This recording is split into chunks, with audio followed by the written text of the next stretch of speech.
नमस्कार. आज एक भव्य दिवस ओपनचं मैदान पार पडतंय मायनी या ठिकाणी आणि या मैदानात मित्रांनो सर्वच गट पळून आलेत आणि आताच सेमीचे चिठ्ठे काढण्यात चालू आहेत.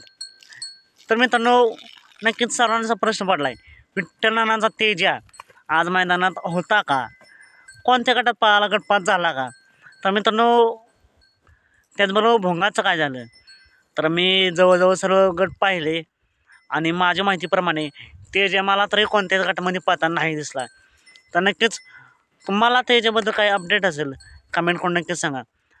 तर तेजाचं फिक्स मैदान आणि फिक्स पायऱ्या जाणून घेण्यासाठी आत्ताच आपल्या चॅनेलला सबस्क्राईब करा, लाईक करा आणि शेअर करा. सात मग भेटूया पुन्हा एकदा एक नवीन अपडेट्स भन्नाटाच्या नवीन व्हिडिओमध्ये. मित्रांनो लवकरच सेमी 3 सुटेल आणि सेमी 3मध्ये पळणार आहे बैलगाड्या क्षेत्रातील देव विक्रमादित्य बकासूर आणि बकासूरला साथ देईल खरसुंडीचा बाब्या.